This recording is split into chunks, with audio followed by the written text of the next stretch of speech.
Coffee and Chaos. I'm Alina, your host, and it's good to come back. And today we have, we're not going to show her yet. Hold on. Hi, Solomon. Hey. How are you? Yeah, it's just me and you today, right? It is. It's just us. It's just us. How's your week been? Oh, it's been good. And today's crazy. I've got 7 podcasts back to back. I don't want to talk about the girl that left before because I don't want to throw her without her permission. No. Can she's a young African-American female who builds Harleys and customizes them. And she's gorgeous. She's a cutie pie. Yeah, and it's pretty amazing. It's pretty amazing to watch that podcast. Yeah, so she did 2. And the one before, she had 2 motorcycle guys who are in a club, in a riding club, and they were in here and they were just giving her accolades too. Well, we got to give her a shout out. Pretty awesome. Yeah, I just fell in love with her as soon as I saw her, and then you showed me all her stuff, and I was like, wow. Yeah, wow. That's I was amazing. wild too. Yeah. Speaking of amazing women. And speaking of wow. Look who we brought back. Hi, Ooh. Jen. It's your favorite chatty Irish girl from South Boston. Hello. How are you? I'm good. It's good to be back and see you all. And yes, we missed you. Missed you too. Speaking about your Boston and all that. Yes. As soon as you said that, I thought about Ben Affleck and his movies coming out and Count Number 2. Every time she says it, I want to see it too. But I think of him and his Matt Damon, their little guys from back east. Yes. They wrote the Good Will Hunting. Yes. Yes. How are you? Good. You know, a lot's gone on and ups and downs and lives and all that. Wait, daughters, real quick, because you told me their accomplishments. So let's run through that real quick. Your 2 daughters. Mm-hmm. My 2 daughters graduated from college. Woohoo! Yes, very exciting. And one of them that is going to be a teacher, you have to still get your credentials after you graduate, which is like, I think another year or something. And so she's getting her credentials now, but also working as a TA at a school. And then the other one is going to be going for her master's in the fall. Oh, yes. Awesome. And where did they graduate from, though? One of them, Long Beach State, was very proud of that. And the other one, UCLA. That's amazing. Yes. And the other one that she's already got accepted. I can't reveal it right now because, you know, my youngest daughter is very... Don't jinx it. I won't. No, she's already got in. She's going to be going, but I'll tell you at another time or when she tells me that I'm okay to tell it publicly. She's going to be going to Is she going to move away? She's moving away to go for her master's in the fall. So you'll be home with one daughter then? I'll be home with one daughter. And now 2 cats. Because my dog is passed away. Yes. Oh, I'm so... Wait, you went from dogs to cats? I know. Huh. I feel like my dog spirits are going around. They're like, wow, mom became a crazy cat. A trader? Yeah, trader. Yeah, definitely. I would think, yeah. Okay. Yes. Well, on to something else that's even bigger. Well, I don't know. It's just your kids graduating from college is one of the most important highlights, I think, of a parent because it's such an accomplishment. Absolutely. But with that said, tell us, what else did you do? What else did I do? And I'm wearing it, Alina. I did get married. I asked her outside because we were talking and I was looking at her hand and I was like, you didn't wear your ring today? And she's like, no, I did. I did. Congratulations. Thank you very much. Thank you. What made you finally throw in the towel and say, let's do this? Yes. Well, honestly, it's not so much that I needed, which will, you know, go into like what we're going to talk about today, but it's not that I didn't think I was going to get married again. Not that he wouldn't have married me or, you know, we couldn't have done that. I just didn't feel that for me, where I was at in life, that I needed to, I had already been there, done that, and I didn't need that to validate my relationship, you know, at this point in my life. But however, where the change had happened was when my mother did pass away last year. I'm so sorry for that, by the way. Thank you very much. And, you know, I miss her dearly, but a part of me, you know, having your loved one, she had Parkinson's dementia. Well, I asked you that downstairs. Yes. And I said, can I ask you, it's a very personal question, but going through what I'm going through with my grandma, is there a part of you that's relieved? Yes, because, you know, to see her, she was on the hospice, and to see her at the end, she wasn't the person that she was, the quality of life, you know. So, to know that she's at peace. is definitely a comfort. But when she, with all the hospitals and everything, it was just like what brought me to feeling that I wanted to get married. I was, an only child with my mom, and I just felt, my kids, they're young adults, and I just felt a sense of like almost like a orphan or something, like loneliness. Yes, I felt like, and also there was so much of, at the end with your loved one needing to get on hospice and needing that kind of medical care, there's so much legal stuff that needs to go on with power of attorneys and, everything from the financial aspect to the medical aspect. And as much as I didn't want to be put in my relationship to be put in what society says it has to be, with a marriage license to validate what we have with one another, it had a sense of, oh my gosh, if something does happen to me, who is going to be like legally, be able making to all the decisions, making decisions. Of course I have 3 adult children. But with that being said, I don't want to burden them with a lot of things. I still want to be close with them and all of that as I'm senior, but I don't want to burden with them a lot of stuff. And I don't know, it just felt like it. I felt like, I just needed that. It was the right time to finally do it. Yeah. Yes. Was he excited when you were like, all right, let's do it? I think he literally up until like the day before, he's like, are you changing your mind? Okay. He's like, because I've already called the place and they said there's no refund on the deposit that we put down. He's like, don't be the runaway bride. Yes. Because we did talk about it and get close before. And then I was like, no. You know. So is it just the word marriage and everything that everybody hypes it up to be that made you nervous? Because it's not him. Because when you talk about him in such a light that you're just madly in love with him. Yes. But I think it's that whole marriage and legally bound and all that stuff. Is that what it is that makes you hesitant? Yes. Because as you know, this is my second time around. And there was so much from the divorce of my previous marriage, the courts and the divorce and the legality of it all. It was like real easy to get married, real easy to like change your last name. But it was like, oh my gosh, to get a divorce, all that it became like a business. Yeah. And also, especially in California. And I didn't want what we had to feel like a business, especially I had come so far from who I was before. And it took a long time. I didn't change my name back to my maiden name of Cunahan for many, many years, and that's okay. It's like, that's what I love about it. Did you leave it for the kids too, though? When they were younger, I did, because in my mind, they were, really young. And I thought, like I wanted to be seen as like, we were like a family unit. But now I don't. Of course, that doesn't make sense to me now, but at the time it did. And that's what I love about your podcast, because it's like everybody can have their own, point of view and where you're at the time, Yeah. And then when it hit me one day after being divorced for a long time, and I think there were other women with his last name by that point. You're like, I don't want to be another one. Yes, yeah. I was just like, oh my gosh. And when I went back to my maiden name, I didn't realize how empowering it was going to feel. It felt so good, and it felt like it took so long to get back to that person and to feel independent as I did, that I didn't want to lose that ever again, and that I can still be married to somebody and not have to, take their name. Well, with all that being said, let's get to the main question. Yes. Do you two live together? No, we don't. No.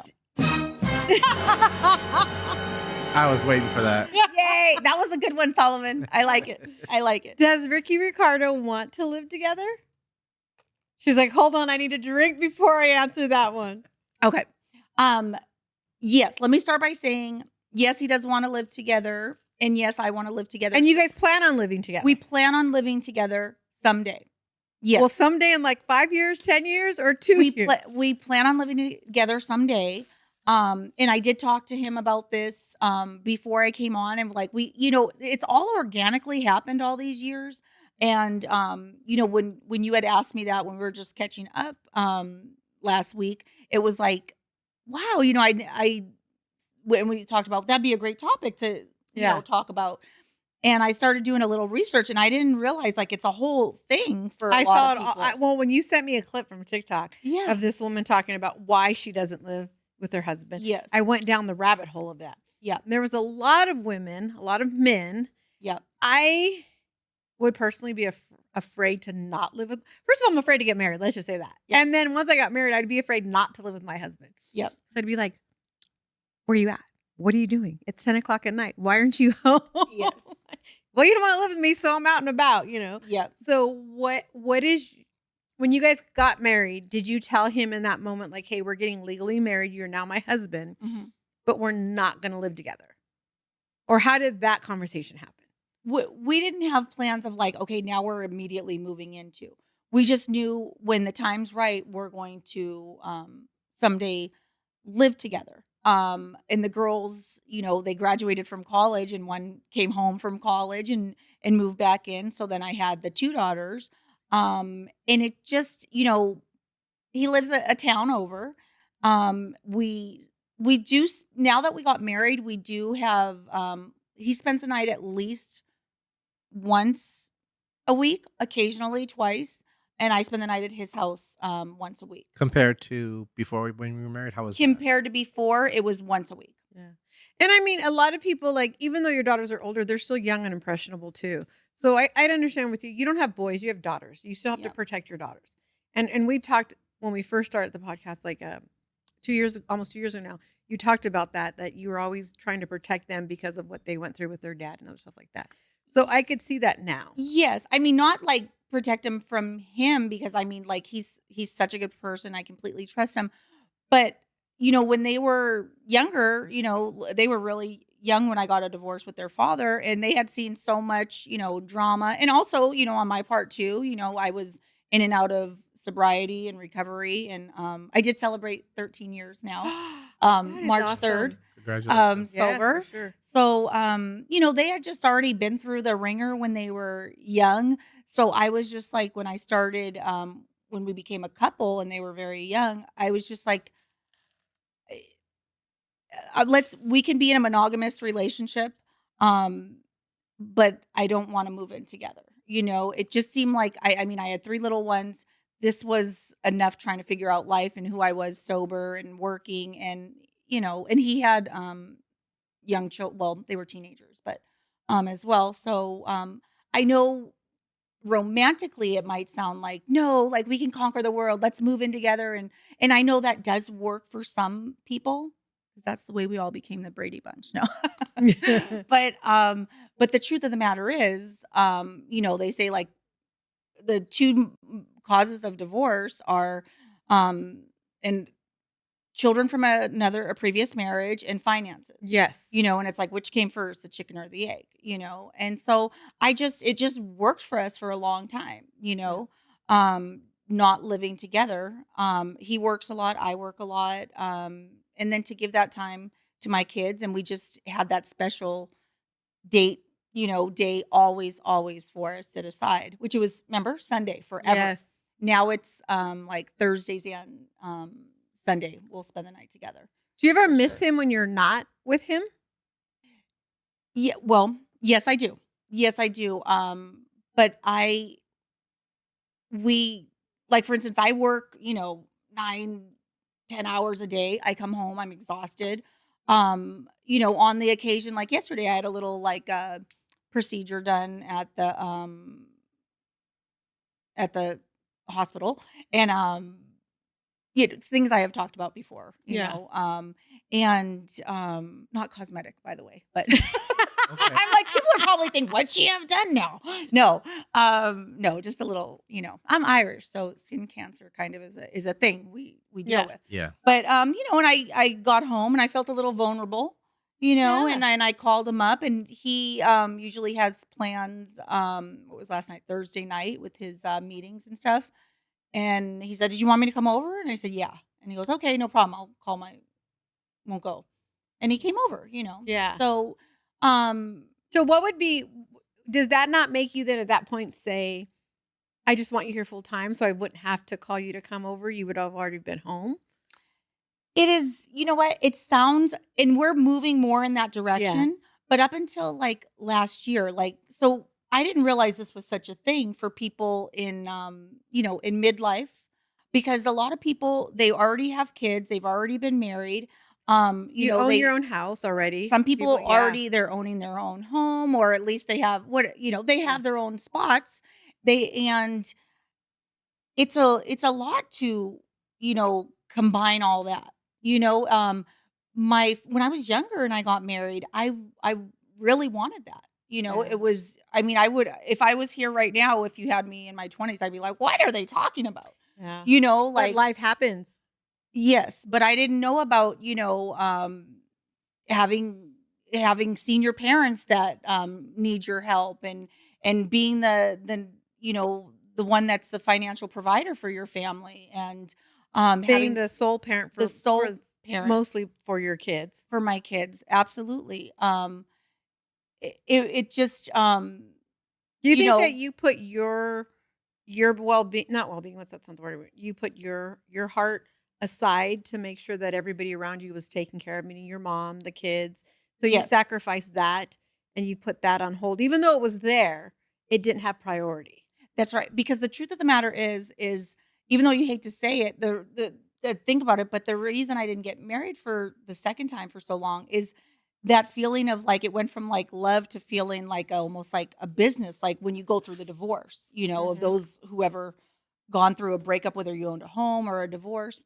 And you know, doing that again. So if you think about it, if you have kids from another marriage, like for me, it's like, okay, well, if it's like a business, then they're all part of the business. Yeah. And who, then to bring in, oh, hey, we're bringing in somebody else. Yeah. And now they're the CEO of this business as well, it's just it didn't seem appealing to me to do, because especially though I know it.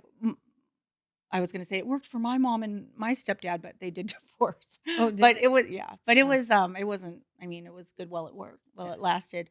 But if both girls were married, moved on, and you lived alone, do you think then you would say, okay, we need to live together sooner than later? Or do you think you still feel this? Here's the thing.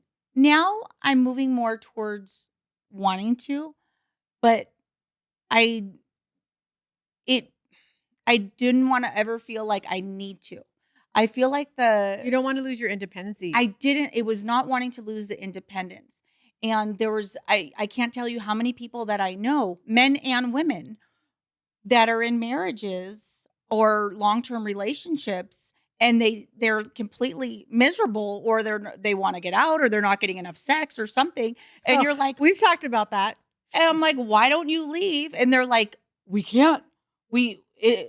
They talk about it like a business transaction. Yeah. Well, we live together, or financially we can't leave. Financially, they cannot afford to live on their own, or maybe they could. They just don't want. The truth is, they don't want to give up the lifestyle that they've grown accustomed to. Yeah. Or maybe the kids are used to that being their home or whatever. Or they've been sleeping on the couch for so many years, and it just felt like, wow, we have been going strong aside from one break some years ago, going strong for quite a while. Do you think that if you live together, there's a part of you who's worried that maybe the sex will stop, the love will stop, because you see them every day, all day now, it'll change the dynamics of what you guys have now? Alina, I think anything will stop flourishing if you don't work at it. And at this point, this is your man, and you're going to put all the effort into it and everything. Even if you don't live together, you're still legally bound to him through the eyes of God, through state of California. This is your husband. Absolutely. And you're not going to stop working on that. No, I'm not going to stop working. Because you guys have been together for how long? We've been together going on. You said the one little break. There was one little break, but 18 years. So if you guys are still enjoying sex after 18 years, whether you guys live together or not, I don't see how you're not gonna not have sex living. You know what I mean? I don't think you'd be one of those couples. Yeah, no. And it's still they're not living together. There's still a bit of an excitement to go to each other's, houses and when they come over, like, oh, hey, or you coming over, and there's still like that excitement. Do you think that you guys are older and he's older than you? Yep. That you guys are more mature and so it's more balanced, so you're more secure in it even though you don't live together? Because I instantly think, where were you last night? What were you doing? Why'd you come home late? And him say, well, you don't live with me. So I'd be like, oh, damn, we got to live together. I don't know, as being, a Mexican woman, our claws come out. I'd be like, who called you at 10 o'clock last night? Yes. I don't know if me personally, if I'm so paranoid of all of it to begin with, if I finally jumped in and said, all right, let's do this. Yep. I would be like, where are you at? What are you doing? Come home. That actually begs the question though, because in that situation, like if two people live together, obviously there's this thing, there's an expectation of, if you're out, I know where you're at. I know what you're doing. I know what we're eating for dinner. I know what your coworker said yesterday, all of these things. So being in separate places, do you feel that as a woman, you have a right to know those things? Ooh. And then reciprocally, would you want him to know those things about you? Or is it a thing of, because you live in separate places, you act as separate entities who just come together when you feel like it? No, we definitely have more of a commitment than just like coming together when we feel like it. Yeah. I mean, in this day and age with, we have cell phones and FaceTime and all of that. We FaceTime when we on the nights we don't see each other, we FaceTime every night before we go to bed. Okay. Every single night. And we've always done that. Yeah. Okay. But I like what Tallman asked. Like, do you have a right to, even though you're legally married, do you have a right to say like, hey, why didn't you get home till 10 or 11 last night compared to where you normally get home at 8? Like, that's a good question. And that, you know what, honestly, that completely would have been my thought pattern and my questions until I married the man that I married. Because he's such a good man. He's such a good man. He's such a good man.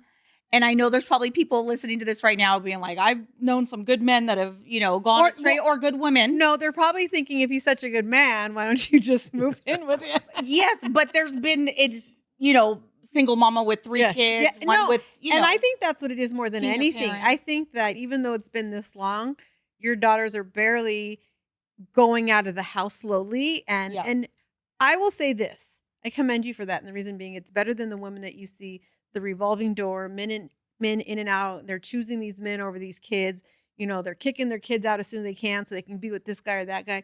And the fact that you did the total opposite of that, my kids come first. You could take it or leave it. I'm here or not, but I'm going to take care of them as much as I can. And you chose your kids first. I do want you to know, which I know you do, it's time for you to be happy now. Because we're not we just talked about this. We're not getting any younger. Yes. Like, people are like, oh my God, you guys are crying. You guys are 50.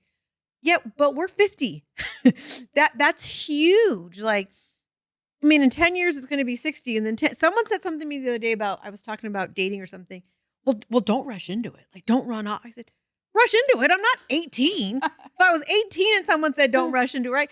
We're like, actually, I'm not 50. I'm 51. Oh God. Like, I better rush into something or else I'm going to be, old and decrepit by then. And my kids are going to be like, oh, she waited too long and, nothing ever came around. So I want you to know, like, it is your time. It is your turn. And your daughters are so happy for you. They want you to be happy. Absolutely. Absolutely. They want me to be happy. And we are going in that direction, but I'm perfectly okay with how it's been all these years, mutually between the two of us because of everything that has gone on. And then also not having to be into what society believes is, socially acceptable.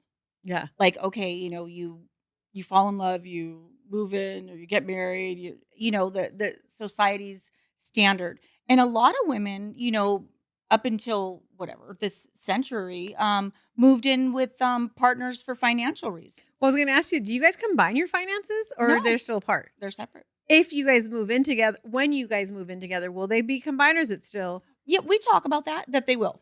Yeah. Now combine like you pay this bill, I pay that bill, or we put all our money in the same account and we pay the bills together.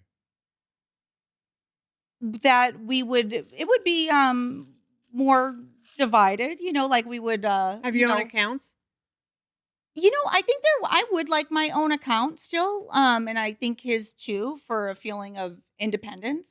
And also, we definitely have different. I'm much more irresponsible with money than he is, so I know that would drive him bananas. Like, but do you think maybe he could help you in that sense? Because I know for me, I'm like, I would need somebody to like, give me all your shit.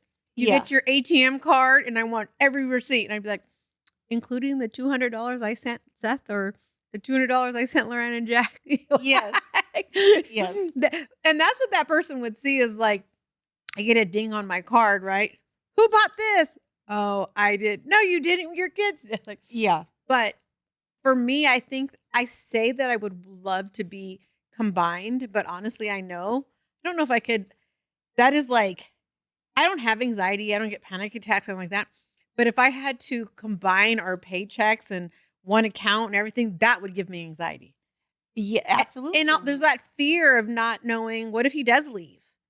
What if he takes it all? You know what I mean? Like, what if you've lost everything you've worked for because you said it's a business deal and you got to split half? Like, I'd always want to feel like I was protected and had my own stuff. So like my house is in a living trust so that nobody can touch it but my kids. Yeah. But your bank account where your money's being held. Yeah. I don't know if I could let somebody in on that. Well, let me ask you both this question, because I'd be curious to know if you feel that way because you've been married before, you've had relationships before, and this would be a second or third thing, as opposed to if you were 25 or 30 going into your first marriage. Would you consider like living separately? I mean, and I'm not talking about like he has to work in New York or he's in the military. I mean, you guys are in the same town. Would you consider that? And second, with the whole thing of, I feel like I need to have my own independence, even though we're married. Yeah. So is it more because? So when I got married that one time for like it's more than 3 months, but it's a joke that it was 3 months. It's a joke that said you won't talk about. Yeah, it's a joke that we don't talk about. The one time I got married, we didn't own a house. I didn't own a house. He had his bank account. I had my bank account. Mm-hmm. Just was what it was, right? Yeah. But when it came for divorce, and he threatened me with alimony, and he would have only got it for because legally together it was 1.5 years, maybe 2 years. So he would have only got it for like a year, a little bit less than a year. Wasn't the point. I lost my mind because Seth's dad didn't start paying child support until he was almost 12, somewhere between 11 and 12, and it was very minimal. Loran's dad paid very minimal. I wasn't one of those women that hammered for money or bugged for. So now that I had to pay a man, it almost got physical. Like family got involved and stuff like that. So I didn't end up having to pay. But after that, I was like, I will never pay a man. Yeah. The fact that you could even ask a woman to pay you, it's crazy. So for me, that's the part where you're right. If I was 25, even when I got in, got in as a longshoreman. I've been down there since I was 23, but I got married at 23.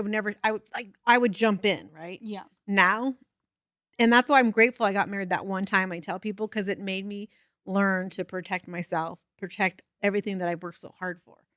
So I know I'm not paying no man nothing. Yeah. I might be like one of those men that would rather go to jail first than. And there's a lot of people. That's why you talk to people that are married and living together and they don't get divorces because they don't want to pay that. Or alimony. the men snap and kill their wives because they don't want to pay. Yeah, that's right. I get it now. You guys are just full of worst case scenarios. They say the most violent or call a police officer can get over his radio is a domestic dispute. Oh, wow. People living together. Mm-hmm. I can see that. I'm telling you, I'm never giving a man my money. No, I shouldn't say that. I take that back. The only man that I'm giving my money to is the one that I birthed. That's it. That's I shouldn't even say that because my 2 damn nephews. Okay, out of those 3 boys. And, I like you were saying how you kind of went down the rabbit hole looking into this. I did too. And I guess there's aside from millions of people are doing it, it's more common. It is more common the second time around though. People Our age. Our age. And that was all to answer what you're saying, Solomon. Yes. Mm-hmm. Especially when you've lived with somebody and there's been, it turned into something so far from where it started. And then you find somebody and you have that, like you're just enjoying each other. You're choosing to enjoy each other. You're picking each other on a regular basis. It's like you don't want to give that up. Like, sure, I'll come over and because you have marriages that don't have sex, right? Like the married people that have been married for so long, and it's usually the wife that says no, whatever. And so the husband goes and looks for it somewhere else, right? Unfortunately, it is what it is. Second time around, a lot of men, I think, are afraid to get married or afraid to live with that person because they're now taking that risk of, oh, it's all good now, but once we live together, at what point are you going to start telling me no? When are you going to, 2 years in, 3 years in, 4 years? Okay, now we're 4 years in and we're together and we're living together. And now you're telling me no. I might as well have just been by myself and, So I think the second time around is harder for all the life experience that we went through. Yes. Don't you agree, Solomon? Yeah, I think there's positives and negatives. I mean, the positives are that you've already been through the things, and so you're more particular about what you want and what you need. And you need less, honestly, because you can sort of say, like, you want someone who's trustworthy, someone who it'll be a good partner to you, someone you can have a conversation with, those kinds of things. But on the other hand, you don't trust either. You know what I mean? You never give your heart fully anymore. Like you did when you were younger. Right. And so it's a thing of like, okay, trust but verify, right? Like, I love you, but I got my bank account. You got yours. You pay this, you pay that. And it's a different kind of relationship. Yeah. Not to say it's bad, but most older relationships become business relationships of a sort, and you hope that you can maintain some romance. And so in one way, Jen, I sort of applaud you because if you think about it, you're probably having more sex than most people because it's still exciting. There's still that anticipation, not knowing you're going home to the same person every time. So there's one good thing. I like that it gets to be a choice. It's we're continuously choosing. So is he your? And this is going to be a dumb question, but you guys don't live together, even though you're legally married. Yeah. Is he your wedding date? Like when you get invited to a wedding? When you get invited to a Halloween party, all of that. Is he still your like, hey, I want to go see a movie on Friday night? Like, so even though you guys live apart, he's still your quote unquote boyfriend in that sense. He's the person I call first on a good day, a bad day, exciting news, bad news, all of that. So the only real difference is you guys just don't lay your head in the same bed every night. No, we do twice a week. Yeah, but just not consistently. Correct. And we're going to Mexico at the end of this month, which I'm very excited because I'm going to meet his whole family. I've never been down there. You haven't? No. The people, I don't care what you see on the news. I don't care what they try to show you. The people have so I'm going to do a whole segment on this because being Mexican isn't that you're on this side of the border or that side of the border. Yeah. Being Mexican is a feeling. Yes. It's a feeling you get with the food, the clothing, the color, the music, the people. And when you get to Mexico, you're going to understand when I say they are the most open-hearted, loving people ever. Yes. And they will love you because, the people I can't go there because I'm white. What are you talking about? They love you. They love the Caucasian skin color, the light eyes, the hair, they see me and they're like, she's one of us. She's another brown girl, Yeah. You're going to love it. What part are you going to? I'm going to Durango and then to Mazatlan. Yes. So okay, now you're making me curious because you're going to be spending multiple days. Multiple nights. In the same room with a man that you're not used to. So are you going to be able to treat it as vacation or is it going to feel weird? So we've been on vacation before. This will be the longest vacation we've ever been on. How long for? How long is this one? Almost 2 weeks. So we have never stayed together this long. We've stayed together like a week. If she comes back and he doesn't, his body's in Mexico somewhere. Now halfway through, she's going to go down to the bellhop going, can we get another room? Yes. But it'll be a test. Yes. I mean, his whole family, like we're all in Mazatlan. We all have a beautiful big, like timeshare there, and like not timeshare, but a big like a villa or something.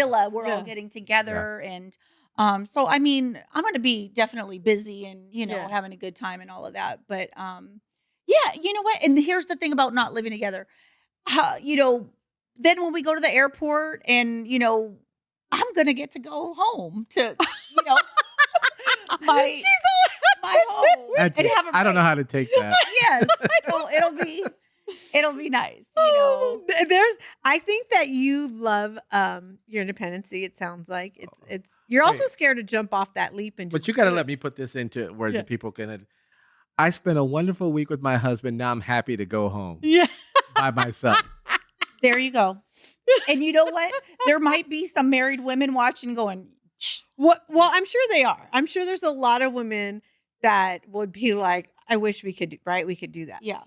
But what if, after 2 weeks, you got off that plane and said, I don't want to go home? If we did want to live together, then that would be perfectly fine. It's just like we've been, I'll be honest. If he didn't want to live with me all this time, I might feel differently. Mm-hmm. It's been a conversation that we have just been ongoing. Now, it's not like he's wanted to live with me and I've been saying no the whole time. Yeah. We just talk it through. Like, does this make sense for us right now? Well, you're going to have to come back in May and you're going to have to tell us about the trip, how it went. Yes. How 2 weeks with your husband. Wait. Yeah, I want her to have at least a week back home before she comes back. Yeah. Okay. Like, so we're going to do like mid-May, and no, it'll be like end of May then, like end of May, because you'll be gone for 2 weeks there. And I really want, when you're in Mexico and when you're with him, I want you to think that every time you look at him, it's like, can I get off that plane and just move in with him and see what that would feel like? Yeah. You might. Well, his sister's a realtor, and we are going to look at some properties. We've already been looking online with her down in Mexico. So to retire, to have a place, now. Yeah. And so who knows? Maybe I'm doing this all, not where I have to be. The older I get, I don't like having to be put in a box of what society says that I'm supposed to be and do. And if you don't do it this right way, you're not doing it the right way or whatever, and who knows? Maybe our first moving in together will be a vacation house. But I mean, do I see myself someday? Of course, when I'm like, growing old with somebody and going for walks every night and coming home and having our tea and going to bed together. Absolutely. Mm-hmm. I feel like right now I'm still getting the last of having the best of both worlds. Yeah. Because we do spend the night a couple times a week. Yeah. We just still have our own places to go to. And if it works for you guys, then it works. Yes. There's definitely no judgment. That's you guys are legally, faithfully, godly married. You guys, it's all there, and how you guys choose to do this. And we've talked about it. He's such an amazing man. You're an amazing woman. You're both faithful to each other. There's none of that you're worried about. You guys are still dating in your marriage, I would say. We're dating in our marriage. That's a beautiful thing. So well, it was great catching up with you, Jen. You too. And please promise me you're going to come back and tell us what it was like. I will. Yeah. Before we go, I found a little something that I just want to share with everyone here. Share. Okay, let's do this. Was that the very first one? This is the very first one. No way. Look at you guys. Was my hair red? I guess I have red hair, but naturally. I think we were both like 10 pounds lighter. Oh, God. Or did we just look like 2 years younger? My hoop earrings. Yeah. And my pink curtains and the white wall. I got to do my nails that color again. Oh, I love that. Yeah. Wow. 2 years ago. Oh, my goodness.